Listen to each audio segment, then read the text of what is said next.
Hey, I'm Mitch Goldberg. Welcome to my live stream, Be the Boss of Your Money. It's all about personal finance, investing, financial planning, just the plethora of financial decisions that you have to make on a daily, weekly, monthly, and annual basis. And a lot of these decisions could affect your future. So we want to make sure we're thinking about our financial decisions in the right way. And I want to make sure I'm answering questions that are very relevant to you, the client, the investor, the person out there who is making these decisions. So the question today is, should you buy a Bitcoin ETF? There are a whole bunch of them that just came out at the same time. There's at least 10 various differences, but the one thing is they all track the price of Bitcoin, the spot price. I'll tell you exactly what that means. And what do you expect from it? So let me roll this quick intro and we're going to get right into it. And I'll show you a couple of the ticker symbols and we'll go into some commentary that might help you make the right decision for you. Here we go.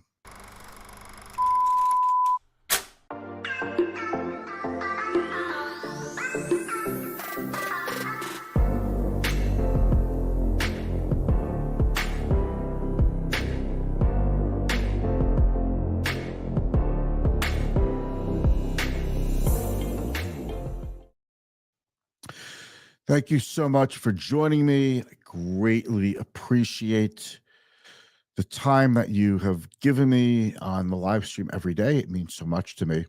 The question is, should you buy a Bitcoin ETF? And I'll leave it at, I'll start with this. Should you buy Bitcoin is really the question. Whether or not Bitcoin is an exchange traded fund or not, I don't think is relevant to a lot of us, but it is relevant. So first of all, let's talk about real quick, in case you don't know, I just want to make sure everybody is caught up to speed here. What's an ETF? ETF stands for exchange traded fund. So what is that?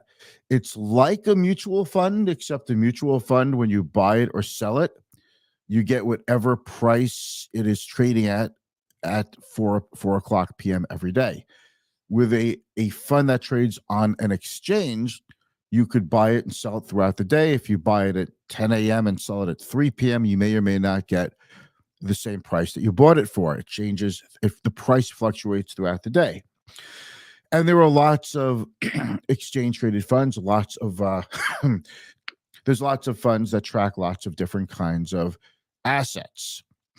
Now, I don't know what kind of asset you would consider cryptocurrency.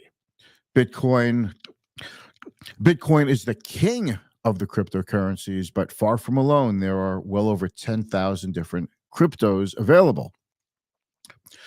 I would say the overwhelming majority are probably worthless, ones that you've never heard of.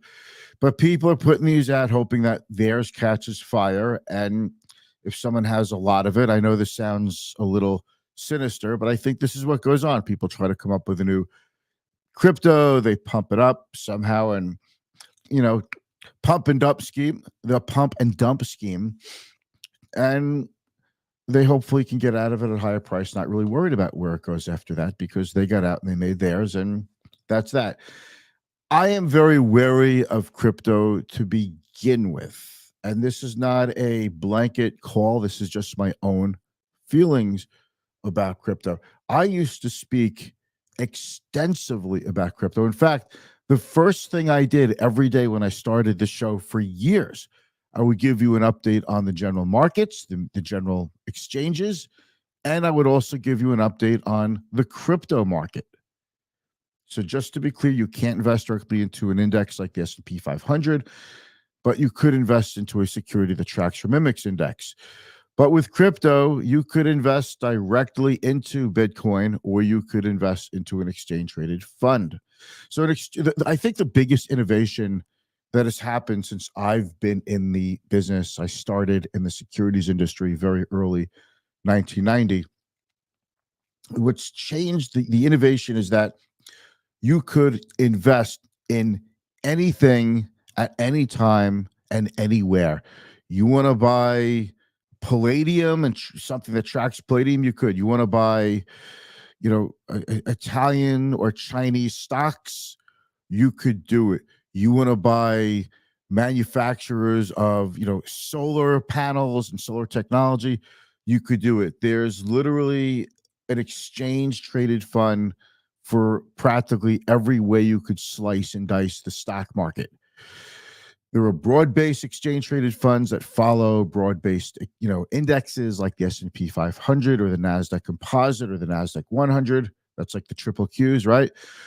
And there are ETFs that track gold, that track Japanese small-cap stocks, that track U.S. small-cap value stocks. There's an ETF for practically everything. And now there are ETFs for Bitcoin. This has been long in the making. Bitcoin got really popular, I'm going to say about 6 to 8 years ago. All of a sudden, maybe 6 or 7 years ago, when it just started going up, it was 5,000, 8,000, like every day. It was 9,000, 10,000. And that's when it got really hot. Then it got cooled off, but it became part of the conversation of investing and trying to make money in markets. I look at it as something very speculative, and about 2 years ago, it hit about 65,000 or so, give or take a few thousand. You're welcome to correct me on that. I think it was 68 or 69,000, but regardless, went over 60,000. Then it plunged down to, I think, below 15,000, and now it's around 40 to 42,000. I'll show you the prices. There have been, and there were many attempts at launching a Bitcoin ETF. So an exchange traded fund, meaning you could put your money into the fund and it'll track the spot price of Bitcoin. What's the spot price? The spot price is just whatever the current price of Bitcoin is. If Bitcoin is at, 10:30 a.m. is at $42,000 a coin, then that's a spot price at 10 a.m., 42,000. If it's 38,000 at 2 p.m., well, then that's the spot price, 38,000. So wherever it's trading is the spot price. And the ETF is designed, the new Bitcoin ETFs are designed to track the spot price. Before this, we had exchange traded funds that were really made up of futures on Bitcoin. And those had super high expense ratios, a lot of costs in rolling over the futures because they expire quickly. It wasn't really a great way to track Bitcoin and to invest in Bitcoin. And I panned it pretty good when those ETFs came out a long time ago. They're on my YouTube channel. My thinking was, if you want Bitcoin, buy Bitcoin. Some people are intimidated by buying Bitcoin.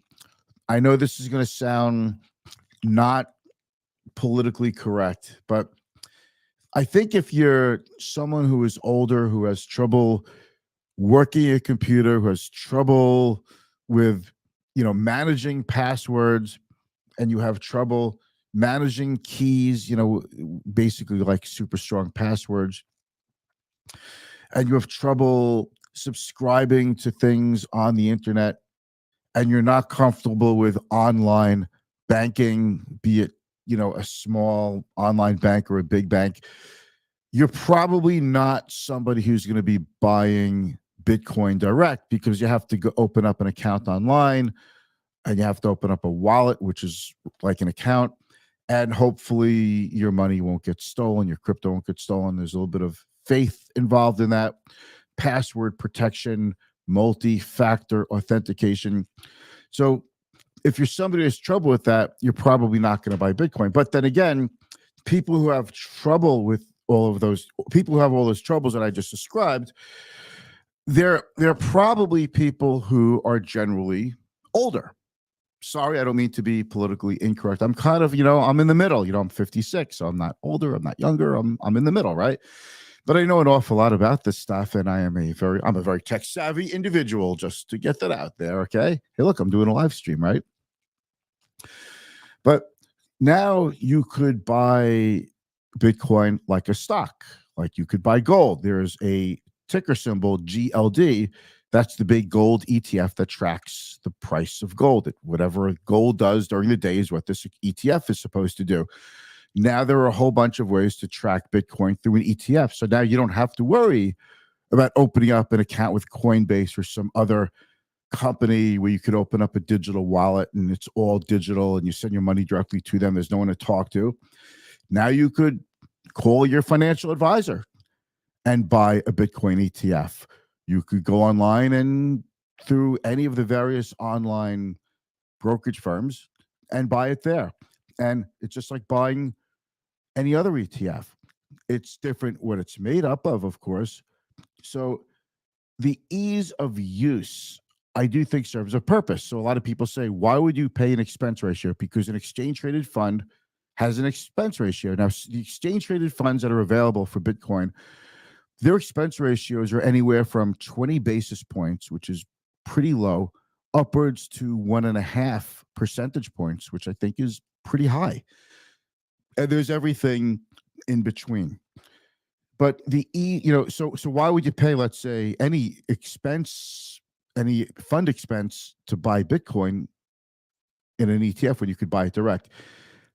You could say the same thing about gold. You could say the same thing about stocks. So in my world, I don't think there's anything wrong with using an exchange traded fund if the expense ratio is pretty low. If it gives you some value for your money, like ease of use, ease of trading, ease of liquidity, and comfort, also a comfort level, you're probably more comfortable buying Bitcoin through your trusted broker than using an exchange traded fund than you would be having to open up a digital wallet with Coinbase or something. Okay, so I think for a lot of people, it's worth the small expense to get it done, and it's just easy. You buy it, you sell it, you hold it, whatever you want to do. You hodl it. Hodl, by the way, is a term that we haven't heard for a long time. Hold on for dear life is hodl. Okay, that's what it means. And that is also the ticker symbol for one of the new Bitcoin ETFs. So we'll take a look at all these in a moment. So the question is, should you or should you not buy crypto, in particular Bitcoin? It is very volatile. It's very volatile. I don't know if you'd really consider it. I don't know if you consider it a currency. I don't personally. I know there may be somebody who's willing to sell you something for Bitcoin. And I recall when Bitcoin was just becoming popular in the media, there was somebody who was selling. It wasn't a Tesla dealership, but a Tesla store was accepting Bitcoin for a car. But all they were doing was they were getting the Bitcoin. As soon as they got your Bitcoin, they converted it to cash right away. So they wouldn't have to take the risk of Bitcoin going down right after you gave them Bitcoin for a car. What I mean by currency is if you're holding on to Bitcoin, you're holding on to it, not converting it to cash. Like I might accept your personal check if you buy something from me, but as soon as I get your check, I'm depositing it in the bank to clear right away to turn that check into cash in my checking account, right? I'm not holding on to your paper check as an IOU. So it depends what you consider an asset and currency. And believe it or not, there are differences in opinion. That's why personal finance is personal. And that's why you have to make up your mind if this is the kind of thing that you want to own when we talk about Bitcoin. The other thing is, the other problem with Bitcoin is that it could be used by criminals, human trafficking. Okay. These are, because crypto is cryptic. It's secret. Now, the FBI has broken into people's, I don't know how they've tracked down users of Bitcoin in the past, but from what I understand, it is very difficult to do. But it has happened. So people who are bad actors, even though they thought they couldn't get caught because they were using Bitcoin, they have gotten caught. So it's not the best way maybe for criminals to evade prosecution and detection, but that certainly is one of its use cases. But on the positives that people like it, they say they like it for, is this: central governments like the Federal Reserve, the European Central Bank, the Bank of Japan, Bank of England, are printing money. Therefore, they're devaluing their currency. Now, if you recall, the U.S. was printing money like crazy because the U.S. Federal Reserve System, our central bank, was worried about deflation. Well, they printed enough money now to cause inflation, and they're actually taking some of that money out of the market by raising rates and starting to shrink their balance sheet. But with Bitcoin, there's only a certain amount available, and you can't print more. You have to mine it electronically. There isn't as much to mine as there used to be. It's extremely difficult. The more Bitcoin is mined, the harder it gets to mine, mine. So, but there is a perceived finite amount of it, which is one of the things that gives it value. Other people just feel like they are able to hide their money from the prying eyes of government. Jamie Dimon, who is the CEO of JP Morgan, the biggest bank in the world, has really panned it and said this is not a currency. It's a joke. It's not real. He's a number of ways he's panned it. I want to show you something here, okay? Wait, that's not what I want to show you. That's what I want to show. Pop myself up in the screen here. Let me make this a little bigger so you can see it. All right. These are these are not all of the Bitcoin ETFs, but here are a number of them. There's from iShares, Grayscale. That's like the original one. That has the highest expense ratio, 1.5%. You have to go look these up, but if you go and look at these symbols on any website, you can find the expense ratio. And the expense ratio is definitely one thing that I would consider. There's the Fidelity one from Fidelity Funds, ARC21, that's the Kathy Wood company, right? Bitwise, Bitcoin ETF, that's the lowest expense ratio, but I've never heard of Bitwise. There's the HODL, that's from Van Eck. It's a pretty big fund company. Franklin Bitcoin, and I just have the spot price of Bitcoin where it is now. It was as high as 49,000 right after the Bitcoin ETFs got approved. They're down by about 15%, down another 1.21% today. I'll show you something here. This is from ETF.com. Now, let me make this a lot bigger because I'm going to quote from it. And I really encourage you to take a look at this. It's on ETF.com. If you want the link, you're welcome to reach out to me, send me a DM or email me, and I'll send you the link, and so you don't have to go looking for it. Okay. But it took years for this to happen. And on January 10th, investors poured $4.7 billion the very first day into Bitcoin ETFs. And there's a whole bunch of them. It's tough to know which ones are going to be the survivors. But I'm going to say that iShares, Franklin, and Fidelity are amongst the biggest fund companies that have put these out, and they're the ones that could be patient and grow the assets and keep expenses low. So those are the ones that I'm going to bet on being around for the long term, although that is speculation. We don't know who's going to stay in this race. But does the world need 10 or 15 or 20 Bitcoin ETFs? Probably not. It probably just needs one. So we'll see who survives and who doesn't. How much will Bitcoin be worth in a decade? That is impossible to know. Should you buy a spot Bitcoin ETF, which is what all these Bitcoin ETFs are? They track the spot price of Bitcoin. It's really tough to say, but you have to ask yourself a couple of questions. And if you have any questions about the content we're talking about in this live stream, go ahead and ask me in the comments. I will see it. Even if you watch this in the replay, I will see your questions and I will answer them. And certainly, if you don't mind, give us a thumbs up while you're watching. It helps the algos and it helps spread the good word about the good work we're doing here.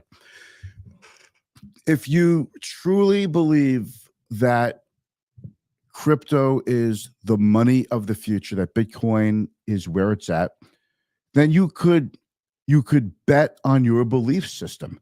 You don't need the ETF to do it. You could just buy Bitcoin. But if you want that ease of use, so you don't want a crypto wallet, and you want to feel a little bit more secure that your money is not going to get stolen because you feel comfortable investing through Fidelity or iShares or Franklin or whatever fund company you're looking at, that has a Bitcoin ETF, that is a great reason to me, from my perspective, to use an ETF. If you think that just mass adoption is going to come by one day and sweep up crypto because that's what everybody's going to be using for money, if you believe that, then you could, again, bet on your beliefs. I don't personally see people using crypto to buy everyday things for a very long time, if it ever happens. All money today is digital, including the dollar. Okay, it's all digitally based. We're using credit cards, we're using checks, we're using ACHs, we're wiring funds. All of this stuff is done digitally anyway. So it's not like we haven't seen the digitalization of central bank currency, or fiat currency, as we call it. Why we call it fiat currency is beyond me, but that's what we call currency, fiat currency. Except for, that's, accepted currency that's legal tender. So the question is, should you buy it? Well, just because it's easier to buy it doesn't mean you should buy it. A lot of the thinking went that if we have Bitcoin exchange traded funds, and now everybody can invest into Bitcoin and take a shot on it, maybe put 1% or 0.5% of your overall portfolio into a Bitcoin ETF, that's going to create so much demand and so much money going into Bitcoin that Bitcoin just has to go up because of the demand for it, and the price will go up. Maybe that'll happen, maybe it won't, but the price of Bitcoin has been going down ever since the launch of all these Bitcoin ETFs. Now, that could just be, buying the rumor, sell the news, and Bitcoin will resume its march higher. There are a number of pundits who are calling for substantially higher valuations for Bitcoin, and there are a number of pundits who say this is really just not digital gold, it's digital yellow gold. There's nothing to it. And that's the thing. It's so speculative. So if you want to take a shot on it, here's my way of viewing it. If it's money that you can afford to lose, then take a shot, but don't invest any more in it than you could afford to lose. Now, I know what you're going to say. Well, I can't afford to lose my whole portfolio. Historically, anyway, the odds of you losing all of the money from a portfolio that is well diversified amongst different asset classes of stocks, small cap stocks, large cap stocks, bonds, cash, etc., the odds that you'd lose all your money in that are very, very low. But every one of those asset classes does have its own set of unique risks. And certainly Bitcoin, it's very magnified. It doesn't produce a dividend. It doesn't produce earnings. The only thing that it has to offer, the only thing that Bitcoin has to offer as a potential use case is two things: a store of value and an exchangeable currency. If it has those two things, maybe it could work. But given the volatility of it and the less than willingness of consumers to transact with it, it doesn't really rise to the occasion of either one of those. So to me, it's a very speculative thing to do. I'm not saying it's not for everyone. I'm not saying if every one of my clients called me up to buy a Bitcoin ETF to put some money into it, that I would say no to every one of them, or that I would advise against it. There are some clients I know they could take a shot. It'll be easier for them to buy it this way. Cash could already be sitting in their account. They'll take a shot, and that's okay. If I really believe somebody just should not do it, and it's just completely inappropriate and unsuitable for them, I'm going to refuse the order. So that's how I look at it. I hope this helped you make up your mind about whether or not a Bitcoin ETF is for you. If you have any questions about this and you want to take this to a one-on-one phone call with me, reach out. Our website is clientfirststrategy.com, and all my contact information is there. All right, guys, thanks so much for watching, and I'll be back to you tomorrow.